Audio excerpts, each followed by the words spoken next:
전체의 말씀을 함께 나누겠는데 이 1장만 좀 자세히 봐도 벌써 지금 이 이스라엘 민족이 대단히 위험한 것을 보게 만들어요. 일단 사사기 전체를 보시면, 사사기의 계획에 보시면 이게 21장까지 되어져 있는데 저자는 확실하게 누구인지 밝혀지지는 않고 있습니다. 그런데 이 주요 주제에 보시면 불순종으로 인해서 이스라엘 민족이 타락하고 쇠퇴해져 가요. 그러니까 이게 가장 큰 건데, 믿음의 사람이 하나님께서 붙잡아 주시면 그들에게서 일반 다른 사람들과 다른 탁월한 특별한 모습을 보이거든요. 다윗도 그랬고 모든 믿음의 사람들이 그랬고, 지금 새벽에 나누고 있는 예레미야 애가를 봐도 유다 민족이 얼마나 처참한 가운데 빠져 있는지를 보게 만드는데, 처참한 상황에 빠지기 이전에 하나님께서 예루살렘 성전을 귀하게 여기셨고, 또 유다 민족이 다른 민족들보다도 탁월할 수 있는 부분들을 보여주시고, 다른 민족들도 야훼 하나님 인정했었고, 이런 게 있었는데 죄로 인해서 타락해 버리니까 아주 그 민족이 너무나 처참하고 비참한, 여느 민족과 비교해 볼 때 탁월하지 않는 그러한 것들을 보게 되어지거든요. 그러니까 하나님의 영광, 하나님의 보호 가운데 있는 사람들이 아버지의 영광을 저버릴 때에 하나님의 도움이 끝나버리자 얼마나 순식간에 무너지는지, 쇠퇴해지는지를 볼 수 있는데, 오늘 사사기 전체를 보잖아요. 조금씩 마치 그 늪에 빠져가지고 조금씩 빠져 들어가서 나중에 헤어나올 수 없는 것처럼 이 민족이 그렇게 가는 걸 볼 수 있어요. 소용돌이가 치는데 계속 악화되는 거예요. 그게 지금 사사기의 민족입니다. 본문 내용을 보시죠. 1장과 2장에 보면은 가나안 정복에 대한 사명을 주셨는데 이게 실패해요. 그래서 1장과 2장에 보면 이게 왜 실패하는지가 단초가 나오고, 3장부터 보시면 계속 이게 악순환이에요. 너무나 고통 가운데 있을 때 사사를 보내가지고 구원해 주시고, 잠깐 태평했다가 또 죄에 빠지고, 또다시 힘드니까 또 주님을 부르시고 주님이 또 구해 주시고, 이게 계속 반복되어지는 게 사사기예요. 그래서 주요 중심 사사들 인물이 거기에 제가 기록해 놨죠. 쭉 이제 앞으로 사사기를 나누면서 한 인물들마다 특성들을 같이 나눠보겠습니다. 17장에서 21장까지는 종교적으로 혼란하고 도덕적으로 부패한 그런 내용들이 담겨져 있어요. 중요한 것은 영적으로 타락을 하자 도덕적인 부패가 심화되어지는 거예요. 그러니까 뭐가 먼저냐? 사람들이 보여주는 게 먼저가 아니라 결국은 영적인 부분이에요. 영적인 게 무너지고 마음의 중심이 무너진 사람들이 결국에 무너지는 거지, 마음을 지키고 있는 사람들은 다시 회복되어져요. 그래서 눈에 보여지는 것은 아주 표면적인 것이고, 보여지지 않는 부분이 무너졌기 때문에 지금 이 세상에 그렇게 많은 타락 가운데 있지요. 이게 왜 그래요? 성경적으로 볼 때 하나님이 떠나 있어서, 죄 가운데 있어서 그런 거예요. 아무리 똑똑하고 아무리 사람들이 열심을 내어도 그 본질이 악하면 가지고 있는 모든 것들은 살상 무기가 되어지지 사람을 살리는 무기가 되어지지 않아요. 지금 이 지구 기상 이변으로 얼마나 지금 힘들어하고 있습니까? 2030년, 빠르면 2030년, 늦으면 2050년도에 빙하가 다 녹을 수 있다고 이 얘기를 해요. 그러면 거기에 따른 위험 신호, 지금 캐나다가 40% 이상의 국토가 다, 한반도의 40%가 지금 불에 탔어요. 이게 어마어마한 거예요. 이게 왜 그러냐? 너무 건조한 거예요. 너무 뜨거운 거예요. 그러니 불이 번지면 이게 감당이 안 되는 건데, 앞으로는 이런 기상 그 변화가 더 심해진다라는 거예요. 그래서 이게 왜 그래요? 인간이 악해서 그러는 거예요. 자기 민족만 알고, 자기 나라만 알고, 또 자기 정권만 알고, 이러다 보니까 일단 큰 걸 보지 못해요. 희생할 생각이 없어요. 이게 결국에는 세상적으로도 힘이 있을 때 그 힘이 더 지구를 빨리 파괴하고 사람들을 빨리 파괴하고 더 괴롭히는 모습을 보게 되어져요. 그러니까 똑똑한 것, 능력 있는 것, 기술 좋은 것, 이것보다 더 중요한 게 영적으로 타락하지 않는 부분인데, 이 백성이 그렇게 무너지는 걸 볼 수 있습니다. 핵심 구절 같이 읽겠습니다. 그때에 이스라엘에 왕이 없으므로 사람이 각기 자기의 소견에 옳은 대로 행하였더라. 그래서 이 사사기 가운데에는 사람들이 왕이 없으니까 자기 소견에 옳은 대로 행하였다, 마치 왕의 필요성을 이야기하는 것 같으나 사사기 1장만 보아도 하나님의 이들의 왕이 되시려고 했어요. 그런데 이들이 그걸 인정하지 않는 거죠. 그래서 필연적으로 인간적인 왕을 세우게 되는데 그게 결국은 뭐 그 나라에 도움이 되느냐? 아니요. 더 큰 고통 가운데 그들을 빠뜨리는 걸 볼 수 있습니다. 그럼 1장을 보겠습니다. 어떤 일이 있었는지 1장 문제 같이 읽겠습니다. 여호수아가 죽은 이후 그의 뒤를 이은 후계자는 제가 지금 거기 수정을 안 해놨네요.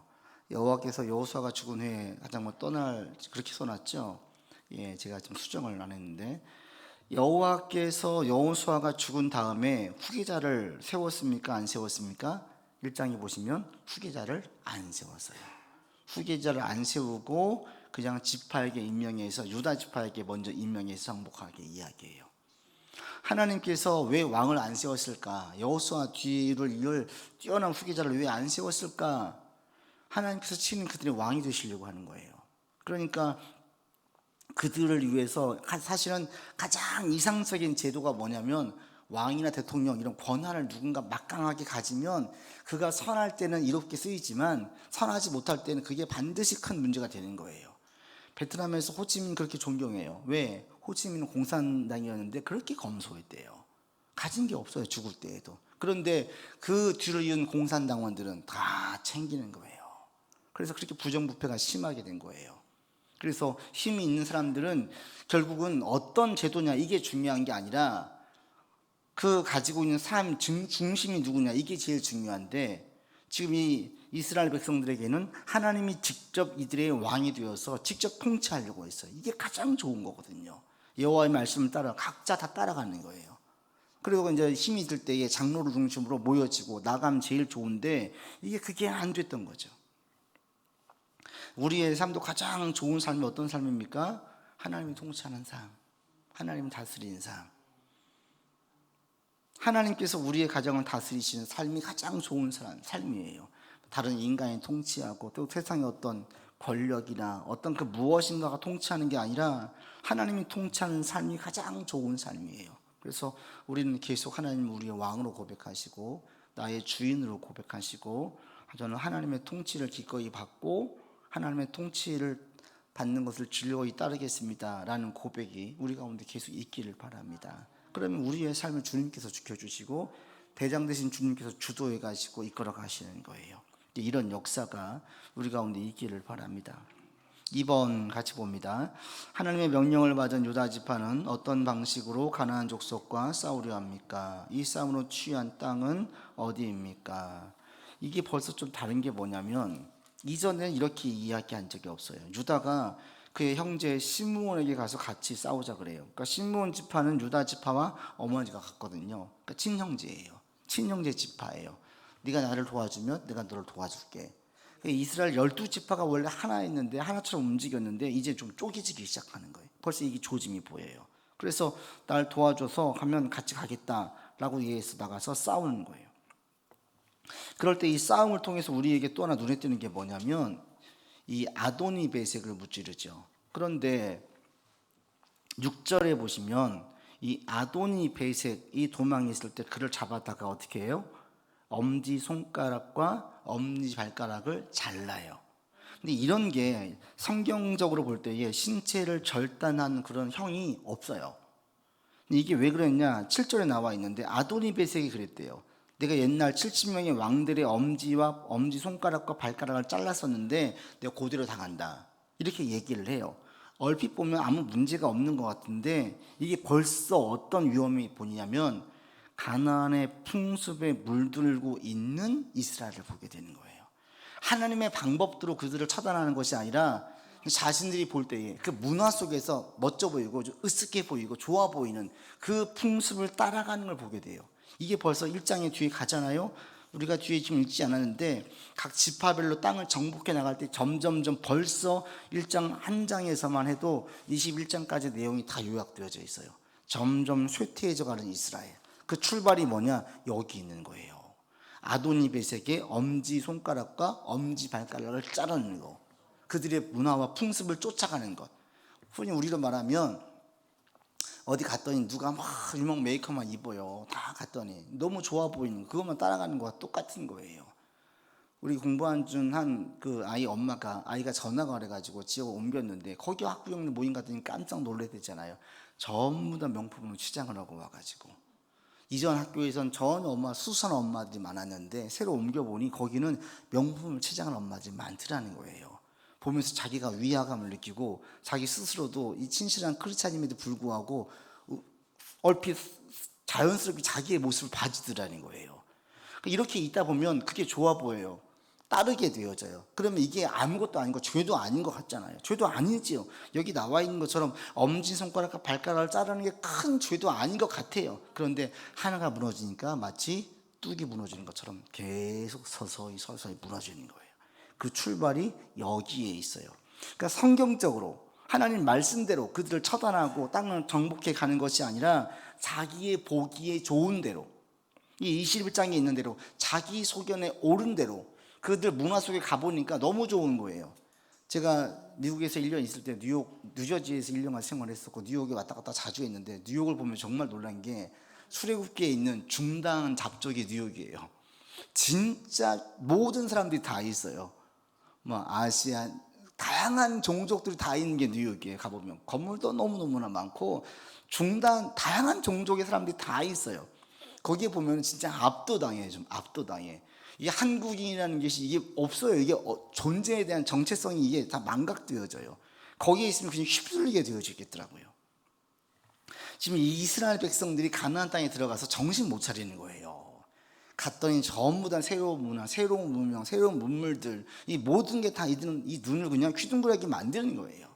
그게 지금 이스라엘 백성들인데 거기에서 정신 똑바로 차리고 말씀대로 가야 되는데 안 간 거예요. 그러니까 자기를 보기에 좋은 대로, 내 힘을 과시할 수 있는 대로 손가락을 잘라요. 아무것도 아닌 것 같은데 이게 무너지니까 다 무너지는 거예요. 우리 신앙으로 볼 때 뭐가 제일 중요해요? 가장 첫 번째가 주일 예배죠. 예배가 중심이 돼야 되는 거예요. 예배가 무너지면 다 무너지는 거예요. 사실은 결국은 다 무너지죠. 처음에는 안 무너져요. 잘 있는 것 같아요. 하나님 은혜로 여기까지 왔어요. 그런데 이제 뭐 바쁘고 이런저런 핑계로 자꾸 주일을 빠지게 돼요. 주일을 빠지게 되어지면 아무것도 아닌 것 같은데 처음에는 별 문제가 없어요. 근데 하나씩 무너지는 거예요. 나중엔 다 무너지는 거예요. 신앙은 껍데기만 남아있어요. 능력은 다 사라져 있어요. 부자가 망해도 3년은 간다고 주의 은혜를 입어가지고 누리는 혜택들을 가긴 가요. 가고 있는데 이미 망했어. 이미 속은 무너져 있는 거예요. 지금 이스라엘 백성들이 지금 그렇게 가고 있어요. 그나마 유다 지파는 나아요. 3번 보시면 같이 읽겠습니다. 유다 지파가 시므온과 함께 가나안 족속을 쳐서 많은 성을 얻습니다. 그러나 골짜기의 주민들은 쫓아내지 못합니다. 이들을 쫓아내지 못한 이유는 무엇 때문입니까? 이와는 대조적으로 갈렙은 약속받은 헤브론을 취할 수 있었습니다. 헤브론에는 어떤 인물들이 있었습니까? 이들이 왜 쫓아내지 못했다라고 얘기합니까? 19절에 보세요. 유다 지파가 왜 쫓아내지 못했느냐? 19절 같이 읽겠습니다. 여호와께서 유다와 함께 계셨으므로 그가 산지 주민을 쫓아내었으나 골짜기의 주민들은 철병거가 있으므로 그들을 왜 쫓아내지 못했습니까? 철병거. 그런데 여호수아 때에 철병거를 물리친 적이 있습니까? 없습니까? 있어요. 이전에.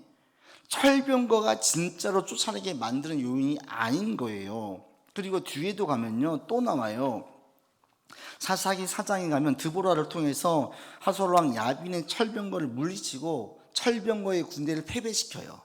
그러니까 철병거 자체가 이들이 정복할 수 없는 어마어마한 무기가 아니었어요. 그런데 이들은 쫓아내지를 못했어요. 거기에 비해서 나와 있는 우리가 알고 있는 이 갈렙은 어떻습니까? 갈렙은 거기에 있는 거인족이 있었을 때 그들을 쫓아내서 승리하고 점령을 했어요. 그러니까 갈렙에게는 전혀 문제가 안 되는 것이 이 이스라엘 유다 민족과 그 이후에 있는 에브라임과 문화사로 인해지는 사람들에게는 이게 큰 문제가 되어져요. 그나마 여기는 유다 지파는 그나마 나아요. 왜요? 그 사람들을 쫓아내고 이 철병거를 쫓아내지 못했지만 그 땅을 점령했어요. 20절에 보시면 갈렙은 아낙의 세 아들을 쫓아내고 그 땅을 차지했어요. 그 다음에 베냐민 21절 보십시오. 베냐민은 여부스 족속을 쫓아내지 못했어요. 그러니까 여부스 족속이 베냐민과 함께 거했어요. 4번에 보시면 베냐민 자손 여봇을 쫓아내지 못했습니다. 그래서 어떻게 돼요? 21절에 금방 읽었던 것처럼 예루살렘에서 유대 사람들과 이스라엘 사람들과 함께 사는 거예요. 하나님께서 가나안 땅에 들어갈 때 계속 말씀하셨던 게 뭐예요? 절대 같이 살지 말라는 거예요. 절대. 그들의 문화에 따라가니까, 그들의 문화는 곧 우상과 연결되어지고 우상 숭배와 직결되니까 너희들과 그들과 섞여 살면 반드시 우상 숭배를 하게 되어져 있다. 이미 가나안 땅 나오면서부터 이들 가운데 계속 그들의 몸에 배어 있는 게 우상 숭배였는데, 가나안 땅에 들어가면은 더 있는 거예요. 애굽에서 배웠던 우상 숭배가 가나안 땅에 들어가서 이게 더 커지는 거예요. 그러니까 하나님께서 계속 단도를 지키는 게 절대 그들과 상종하지 마라, 너희를 위해서. 그랬더니 어때요? 오늘 본문만 봐도 당장 그들과 함께해요. 그들이 그냥 거주하게 내버려 둬요. 이게 베냐민의 시작이었어요. 베냐민은 시작으로 계속되어집니다. 6번 같이 보겠습니다. 므낫세 지파, 에브라임 지파, 스불론 지파가 땅을 정복해 갈 때 나타난 공통점은 무엇입니까? 쭉 보시잖아요. 27절로부터 보세요. 므낫세 나오고 29절에 에브라임 나오고 그리고 30절에 스불론이 나와요. 공통점이 있습니다. 베냐민 지파와 똑같아요. 어떤 공통점이 있느냐? 27절 맨 마지막에 보시면 뭐라고 나와 있어요? 그 땅에 거주하였다. 심지어 그 바로 앞에 보시면 가나안 족속이 결심하고 나 절대 못 나가, 이 심정인 거예요. 살만하네, 붙어 있을 수 있겠네. 므낫세와 함께 있어요. 그리고 난 다음에 28절도 보시면 안 쫓아내고 가나안 족속을 노역을 시켜요. 섞여 사는 거예요. 29절 에브라임도 어떻게 합니까? 가나안 족속이 그들 중에 거주했어요. 30절도 보십시오. 가나안 족속이 그들 중에 거주했어요. 12지파가 점점 다 썩어가는 거예요. 마치 우리 암이 막 몸에 전이 되듯이 이 12지파가 유다 지파만 지금 온전하게 있는 것 같은데 나머지 지파가 점점 다 썩어가고 있어요. 다 병들어 가고 있어요. 그러면서 더 심각한 게 뭔지 아십니까? 처음에는 가나안 사람들이 빌붙었어요. 그런데 7번 보시면 7번 같이 보겠습니다. 아셀 지파와 납달리 지파가 가나안에 정착하는 과정에서 보인 공통점은 무엇입니까? 31절로부터 보세요. 31절로 33절까지 같이 보겠습니다. 아셀이 악고 주민과 시돈 주민과 알랍과 악십과 헬바와 아빅과 루옵 주민을 쫓아내지 못하고 아셀 족속이 그 땅의 주민 가나안 족속 가운데 거주하였으니 이는 그들을 쫓아내지 못함이었더라. 이 앞에 있는 부분과 아셀 지파 가운데 차이가 뭐예요?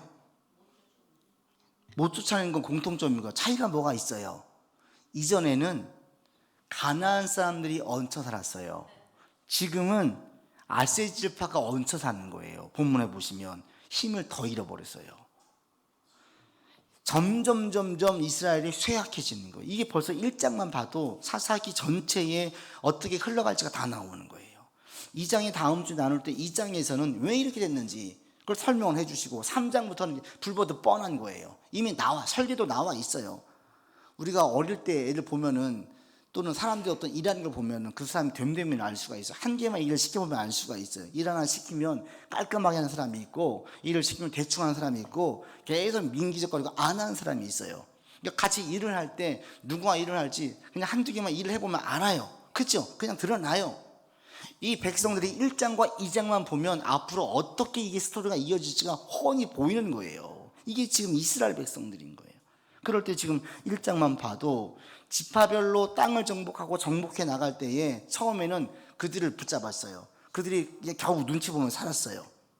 나중에는 그들 편에 얹혀 사는 거예요. 심지어 7번, 8번에 보시면 단지파는 어떻게 되는 줄 아십니까? 납달리 지파도 똑같은 내용이 나오고요. 8번 같이 읽겠습니다. 단지파가 가나안에 정착하며 겪는 어려움은 무엇입니까? 단지파를 보세요. 34절로 36절에 보시면 34절 같이 읽습니다. 아모리 족속이 단 자손을 산지로 몰아놓고 골짜기에 내려오기를 용납하지 어떻게 했어요? 쫓겨났어요. 쫓겨나가지고 산으로 올라갔어요. 여기까지 가는 거예요. 처음에는 내 옆에 빌부터 살았어요. 그 다음엔 내가 빌부터 살아요. 그 다음에는 쫓겨나가지고 어디 한 구퉁이에서 사는 거예요. 이게 지금 한 개인으로 보면은 이렇게 망해져 가는 거고, 국가로 볼 때는 쇠퇴해져 가는 거고, 이 지파를 보니까 이게 벌써 그대로 보여지고 있어요. 이 출발이 어디 있느냐? 1장 7절에 있다라는 거예요. 손가락 잘랐던 거, 별거 아닌 거, 뭐 메이커 입을 수도 있지. 이게 죄가 된다는 게 아니에요. 입을 수도 있지. 그 중심이 문제인 거예요. 중심이 그들의 문화를 동경하고 추종하다 보니 결국 마음이 변하는 거예요. 업무상 어떤 분들, 저도 이제 해보니까 특히 이제 사람들을 만나는 업무상 어쩔 수 없이 명품을 입어야 되는 분들이 있더라고요. 그때 얘기하는 어떤 분이 얘기하는데, 목사님 이렇게 하고 가지 않으면 안 만나줘요. 이해가 됐어요. 그들을 고객으로 상대하려고 할 때에는 거기에 맞게 가야지요. 그게 문제가 아니에요.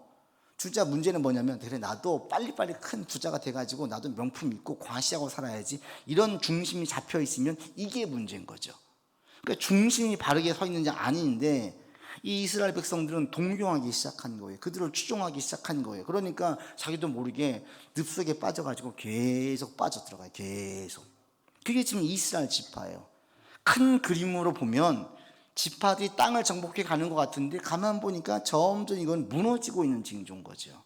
그게 지금 이스라엘 가운데의 모습이었어요. 그러니까 큰 그림에서 지파가 땅을 정복해 가는 걸 보니, 처음엔 유다 지파는 떵떵거리며 잡았어요. 심지어 갈렙, 이 여호수아의 함께 동역자였던 갈렙은 누가 있든지 거칠 것이 없었어요. 유다 지파는 철병거가 두려웠어요. 그 다음에 에브라임 지파, 므낫세 지파부터는 그들을 차지했는데 그들을 쫓아내지 않고 그들이 거작에 내버려 두고 노역을 부렸어요. 있으니까 좋네 이거예요. 잠깐은 좋죠. 그러나 길게 보니까 이게 그들 가운데 덫이고 독인 거예요. 그 다음에 그 다음 지파들은요, 얹혀 살아요. 그 다음 지파는 쫓겨나요. 이게 지금 이스라엘 백성들의 모습이라는 거예요. 우리도 그래서 이걸 개인 신앙, 또 가정의 신앙, 또 나라와 민족, 한국 교회에 다 접목할 수 있어요. 그러니까 처음 단추가 무너지면 결국은 무너지게 되어 있어요. 뚝도 하나 구멍이 나면 그거 메우지 않으면 계속 커지는 거죠. 내버려 두면 안 되는 거죠. 계속 커져가요. 그래서 우리 가운데에도 계속 주님께서 말씀하시는 게 죄에 대한 경계입니다. 그 말씀에 대한 순전함이에요. 말씀을 그대로 받아들이고 어떻게든지 순종하려고 애를 쓰고, 이 중심이 계속 하나님께로 향해 있어야 되는데, 이 이스라엘 백성들의 중심은 하나님으로부터 멀어졌어요. 우리로 말하면 큰 집, 좋은 차, 좋은 옷, 좋은 가구들 다 도배하기 시작한 거예요. 그리고 그들과 어울려요. 막 골프 치고, 골프가 나쁘다는 거 아니에요. 많이 요즘 너무 많이 쳐요. 골프도 치면서 거기들과 어울리고 막 그냥 거기에 취해 있고 막 이렇게 가는 거예요. 근데 중심이 무너지니까 그것들은 처음엔 괜찮지요. 그런데 신앙은 점점 잃어가요. 그래서 나는 신앙에 대한 고백이 확실하게 있는데 내 자녀는 희미해요. 손자딸이 가니까 아예 없어지는 거예요. 왜? 물질의 그 풍요로움에 빠져가지고 매일 골프 치고 다니고 막 그냥 그 돈 쓰는 점에 빠져있는 그런 세상에 취해져 있다 보니까, 우리의 가정, 우리의 개인의 신앙 지키고 이겨내는 것도 중요한데, 이걸 계속 유지하고 그 복을 계속 지켜나가는 것 또한 더 중요합니다. 이들이 우리 지난번에 여호수아까지 드디어 정복해서 이 모세, 이 민수기까지 볼 때 어땠습니까? 모세는 그렇게 가나안 땅에 들어가고 싶었어요, 하나님. 근데 안 된대요. 그렇게 가고 싶었던 땅에 못 들어갔어요. 여호수아가 드디어 들어갔어요. 그 땅을 정복했어요. 많은 승리를 봤어요. 드디어 이제 됐다, 안심할 수 있었어요. 근데 뭐예요? 그냥 무너지기 시작하니 그때부터 계속 사양길인 거예요. 사양길. 저와 우리, 그리고 우리 한국 교회가 이렇게 무너지지 않기를 바랍니다. 여러분, 이 땅 떠나갈 때까지 주님의 복이 계속 야곱의 담장을 흘러 넘어가듯이 넘어갈 수 있기를 바랍니다. 그러기 위해서는 우리가 중심의 중심, 마음의 중심이 계속 하나님께로 있고, 다른 것들은 다 부산물이고 2순위에 1순위는 항상 말씀이에요. 항상 말씀. 이렇게 서서 주 앞에서 주신 것들을 바로 누리고, 또 계속해서 승리의 삶을 살고 계속 열매를 맺어가는 여러분들 되기를 바랍니다. 근데 한국 교회를 볼 때는 이 걱정이 이만저만이 아니에요. 벌써 지금 그런 사인이 보여요. 많이 보이고 있어요. 지금 무너지고 있어요. 계속 한국 교회는 지금 이게 지금 긴장하고 끼어 있어야 되고 자꾸 다시 돌아와야 돼요. 그 많은 목회자들이 다시 돌아오려고 애를 쓰고 있는데 우리 성도님들도 같이 기도해야 돼요. 한국 교회가 초심으로 돌아와서 복음을 증거하고 섬기는 자리에 있고 세상에 큰 소리 위압적인 고압적인 자세에서 사람들이 이야기하는 게 아니라 상처난 사람들 싸매어지고 치료해지고 우는 사람들 눈물 닦아지고 이게 교회가 할 일이거든요. 그러면서 생명을 증거하는 일을 해나가야 되는 게 교회인데 그런 교회들이 물론 있지요. 그러나 세상에서 손가락질을 받을 만한 교회들의 모습이 점점 보이고 있어서 이게 지금 우리 가운데 위기인 거예요. 다시 초심으로 가야 돼요. 그래서 한국교회를 위해서 기도하시고 또 여러분 가정과 우리의 가문 또한 계속 주 믿음 안에서 세워지는 성장해가는 가정 되기를 위해서 힘써서 기도하시길 바랍니다. 기도합시다. 아버지 하나님, 나라와 민족을 위하여, 한국 교회를 위하여, 또 우리의 가정을 위하여, 우리 개인을 위하여 기도하면서 계속 나아가기를 원합니다. 하나님께서 이스라엘 백성 가운데에 크고 놀라운 능력들을 많이 보여주셨고 열매도 맺게 하셨습니다. 그런데 주님, 이 민족이 가나안에 동화되어져 그들의 문화와 풍속에 빠져버리고 결국 여호와의 말씀을 잊어버리고 그들과 함께 섞여 살게 되었습니다. 주님, 그러자 점점 얹혀 살게 되었고 쫓겨나게 되었습니다. 하나님, 그러면서 그들의 우상을 추구하면서 하나님 그 삶이 만족하고 좋은 삶이라는 착각에 빠져버렸습니다. 주님, 우리들이 이런 잘못된 삶에 취하지 않기를 원합니다. 날마다 주의 말씀을 단단히 붙들게 하시고 계속해서 주 앞에 바르게 서는 우리가 줄 수 있도록 인도하여 주시옵소서. 바라기는 우리의 가정이 주의 복을 받는 가정이 되기를 원하고 한국 교회가 계속 주의 복을 흘려보내는 능력이 있기를 원하고 이 나라 이 민족에 계속 세계 열방을 품고 선교하는 나라가 될 수 있도록 인도하여 주시옵소서. 이 땅에 많은 사람들이 하나님 무명의 그리스도인들이 있습니다. 익명의 그리스도인들이 있습니다. 교회를 나가지 않는 사람들, 그러면서 예수를 믿는다 말하는 자들이 많이 있습니다. 하나님, 그들이 다시 교회로 나와 주님을 만나고 주님께 예배하고 주님의 말씀에 의지하여 나아갈 수 있도록 인도하여 주시옵소서. 혹여 우리 가정 가운데 이런 자들이 있다면 주여 불러주시고 우리 가정이 온전히 주 안에 있도록 인도하여 주시옵시고 그 복이 계속해서 가정 가운데 교회 가운데 흘러갈 수 있도록 역사하여 주옵소서. 이제는 우리 구주 예수 그리스도의 은혜와 한이 없으신 하나님의 사랑하심과 성령의 교통하심과 교제하심이 오직 하나님을 나의 왕으로 고백하고 주의 말씀을 붙들고 따르기를 소망하는 주의 백성들 위에 함께 기도하는 식구들, 또 우리의 가정, 또 한국 교회와 이 나라 이 민족 위에 이제로부터 영원토록 함께 계시기를 간절히 축원하옵나이다.